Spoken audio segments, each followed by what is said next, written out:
और मुझे एक समझ नहीं आता कि इनकी पहुंच कहां तक है, क्योंकि ये हर बार पुलिस पे अटैक करते हैं और इनको कुछ नहीं होता। हर बार जब पुलिस जाती है, जब रेड करने चिट्टे के हॉस्पिटल पर, वो आगे से पुलिस के ऊपर कातिलाना हमला करते हैं। अगर पुलिस वालों के साथ अगर ऐसा हो रहा है तो आम लोगों के साथ कैसा बर्ताव होगा। ये चिट्टे का जो व्यापार बढ़ता जा रहा है, इससे पूरा युवा जो हमारी आने वाली पीढ़ी है वो खराब हो रही है और खत्म। ये नशा तस्कर हैं और ये इससे जो क्राइम बढ़ता जा रहा है और ये एक उग्र रूप ले चुका है।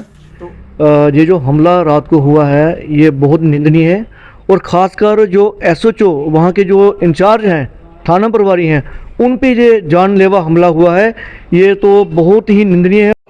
सत्य कहेंगे, सत्य लिखेंगे, सत्य चलेंगे। जिस तरह से हम आपको सुबह से ही खबर दिखा रहे हैं कि सांबा जिले की बड़ी ब्राह्मणा पुलिस पार्टी पर जो एक हमला होता है, जिसको जानलेवा हमला हम कह सकते हैं, जिसमें कि थाना प्रभारी पुष्पिंदर सिंह, उनके साथ पीएसआई और पीएसओ जो बुरी तरह से जख्मी होते हैं, जिसके बाद जो है तीनों को जीएमसी जम्मू में पहुंचाया जाता है और उसके बाद थाना प्रभारी पुष्पिंदर सिंह और पीएसआई को एयरलिफ्ट कर जो है पंजाब के किसी निजी अस्पताल में पहुंचाया जाता है उपचार के लिए।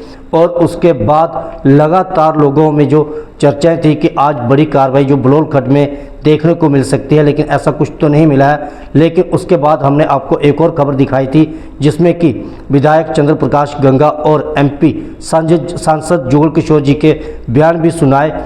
और उसी के साथ बता दें कि आज हमने सांबा जिले के कुछ गणमान्य नागरिकों से बात की इस मुद्दे को लेकर, तो उन्होंने इस पर क्या अपनी राय दे वह भी आप सुने, और उसी के साथ आप लोग अपनी भी प्रतिक्रिया जो है कमेंट बॉक्स में ज़रूर रखें कि आपका क्या कहना है इस सारे जो एक घिनौना कार्य किया गया है नशा तस्करों द्वारा और पुलिस के आला अधिकारी, जिनमें थाना प्रभारी, पीएसआई और उनके पीएसओ पर एक जानलेवा हमला किया जाता है, उसको लेकर आप लोगों का क्या कहना है, आप वो भी कमेंट बॉक्स में बताएं और इस रिपोर्ट को भी देखें। मैं अर्जुन सिंह, बरोड़ी निवासी। बलोल खड्ड में कल जो एसएसओ साहब के पुष्पिंदर सिंह उनके साहब के साथ जो इंसिडेंट हुआ है और उनकी टीम पर जानलेवा हमला हुआ है, मैं उसकी निंदा करता हूं। और मुझे एक समझ नहीं आता कि इनकी पहुंच कहां तक है, क्योंकि ये हर बार पुलिस पे अटैक करते हैं और इनको कुछ नहीं होता। और पुलिस वालों पे मुझे ये होता है कि अगर इनके पास वेपन गवर्नमेंट ने दिए हुए हैं तो कम से कम उसको किस लिए रखे हुए हैं। अगर आप पे जानलेवा हमला हो तो आप उसको उन पे हवा में फायर करो या उनकी टांगों पे फायर करो, तो अगर इतना जानलेवा हमला करते हो आप उनको मार भी सकते हो। लेकिन पता नहीं किस बात से इन पे भी प्रेशर, किन अफसरों का प्रेशर है कि इन पे कोई कुछ इनको बोलना नहीं है। अगर हम जैसे अगर किसी पुलिस वाले को यूनिफॉर्म में अगर टच भी कर देते हैं तो वो मुझे लगता है कि पूरी फैमिली को वो अंदर कर देंगे। तो ये बहुत गलत हुआ जो भी हुआ है। ठीक, देखिए ये कल जो रात को ये वाक़या हुआ, ये हमें सुबह जब हमने न्यूज़ सुनी कि पुलिस के जो हमारे थानेदार हैं वो सब इंस्पेक्टर और उनके साथ हमारे कांस्टेबल तीनों पर जो उन्होंने गुजरों ने जो उन पर हमला किया, क्योंकि पुलिस अपना काम करने के लिए चिट्टे को पकड़ने के लिए जब उनके अड्डों पे जब रेड करने जाती है, ये आज की बात नहीं है, ये हर बार होता है। हर बार जब पुलिस जाती है जब रेड करने चिट्टे के हॉस्पिटल पर, वो आगे से पुलिस के ऊपर कातिलाना हमला करते हैं, टांगे तोड़ देते हैं। हमारे रामगढ़ एरिया में भी ऐसे सिलसिले बहुत सारे हुए थे, बीजेपुर में हुए थे, कई बार तो उन्होंने उनके पुलिस वालों के वेपन भी छीन लिए हुए हैं। और मैं चाहता हूँ पहली बात तो अगर पुलिस डिपार्टमेंट अगर कहीं पे रेड करने जाती है तो पक्के पाँव जाए, पक्के पाँव। मेरे कहने का मतलब ये है कि अगर उन पर हमला होता है वो भी आगे से फायर करने की उनको पावर दी जानी चाहिए, ताकि वो अपनी सेफ्टी कर सकें। पुलिस मार खाने के लिए नहीं, उन्हें वर्दी नहीं पहनी हुई।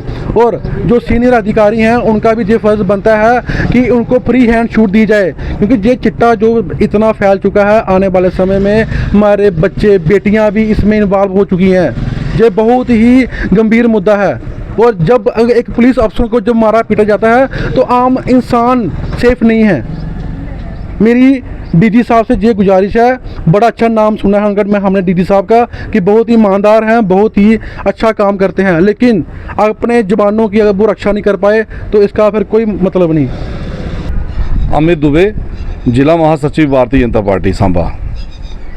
देखिए ये जो कातिलाना हमला जो हुआ है पुलिस के ऊपर, ये बड़ी शर्मनाक बात है।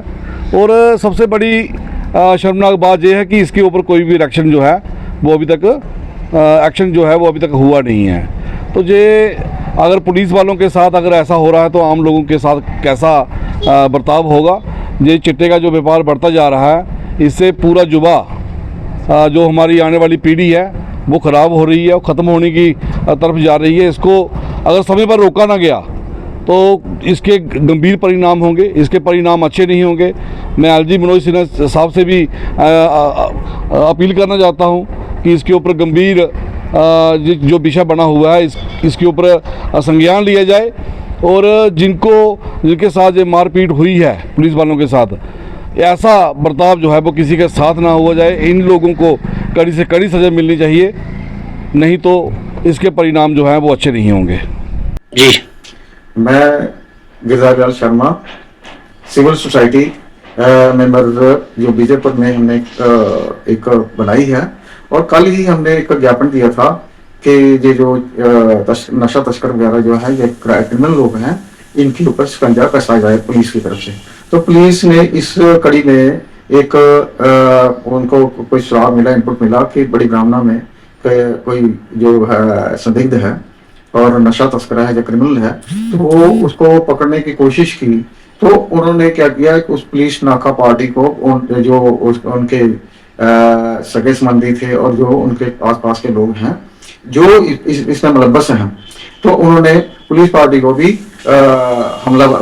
को हमलावर करके उनको सदी तौर पर जख्मी कर दिया। तो हमें ये मतलब हम बार बार जो है सरकार को, एसएसपी साहब को, डीआईजी साहब को, डीजी साहब को और गवर्नर साहब को, जहां तक सरकार केंद्रीय सरकार है, उनको भी हम सचेत कर रहे हैं कि यहाँ पे ये नशा तस्कर हैं और इससे जो क्राइम बढ़ता जा रहा है और ये एक उग्र रूप ले चुका है। तो इनको जो है आतंकवादी एक्ट के तहत जो है इनके खिलाफ कार्रवाई की जाए और जहां से उखाड़ के इनको बरतरफ किया जाए। तो हमारा जो एज ए सिविल सोसाइटी का मतलब है, कहने का मतलब है कि ये जो नशा तस्कर हैं या क्राइम जो बढ़ रहा है, तो इसके ऊपर अंकुश लगाना एक सरकार की जिम्मेदारी बनती है और पुलिस को सही तरीके से अपना प्रोसीजर अडॉप्ट करके इनके ऊपर शिकंजा कसे। तो हम यही गुजारिश करते हैं। मैं Deepak Kumar, ex chairman Vijaypur municipality से। ये जो हमला रात को हुआ है ये बहुत निंदनीय है और ख़ासकर जो एसएचओ वहाँ के जो इंचार्ज हैं, थाना प्रभारी हैं, उन पे ये जानलेवा हमला हुआ है, ये तो बहुत ही निंदनीय है। और इतने बड़े ऑफिसर पर हमला करना, और वो जो जिन्होंने हमला किया है ये एक बार की बात नहीं है, बहुत बार हमले हो चुके हैं हमारी डिस्ट्रिक्ट सांबा में, ऐसे कई केसेस हैं। मैं तो ये रिक्वेस्ट करता हूँ एलजी सरकार से, एलजी से रिक्वेस्ट करता हूँ कि इस पर कड़ी कार्रवाई करें। जो दरिंदे ये काम कर रहे हैं, नशे के सौदागर हैं, जो नशा शरेआम बेच रहे हैं, इन पे क्यों कार्रवाई नहीं कर रहे हैं। एक बहुत बड़ी सर्जिकल स्ट्राइक की ज़रूरत है इस समय, और मैं चाहता हूं कि इसको जल्द से जल्द इन लोगों को यहाँ से खाली करवा के यहाँ से इनको भगाएं, क्योंकि इन्होंने पूरा का पूरा माहौल गंदा कर दिया है। जम्मू कश्मीर में चिट्टा हर घर में इस समय जो चिट्टा है वो पहुँच चुका है और ये बहुत ही सीरियस मैटर है। जिस तरह से आपने गणमान्य नागरिकों को भी सुना और मैक्सिमम सबका साफ कहना था कि अब पुलिस को खुली छूट दी जानी चाहिए, ताकि पुलिस जब भी ऐसे जो लक्ष्य होते हैं पुलिस के, खासकर नशे को लेकर जब कोई बड़ी कार्रवाई करने के लिए पहुंचे, तो उनको खुली छूट होनी चाहिए। जो उनके पास हथियार होते हैं, वेपन जो होते हैं, उनको चलाने की अनुमति दी जानी चाहिए, ताकि फिर कोई अपराधी पुलिस पर हमला करने से पहले 100 बार सोचे और तौबा करे।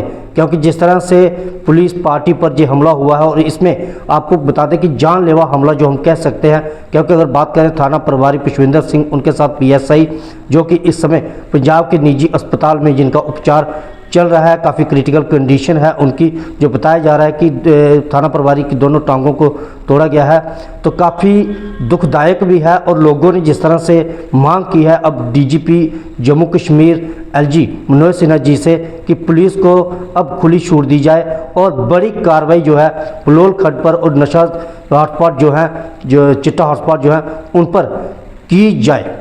अब आप भी इस कमेंट बॉक्स में अपनी राय जरूर रखें। देखते रहें दैनिक स्टार समाचार। मुझे और मेरे सहयोगी को दे इजाज़त। धन्यवाद।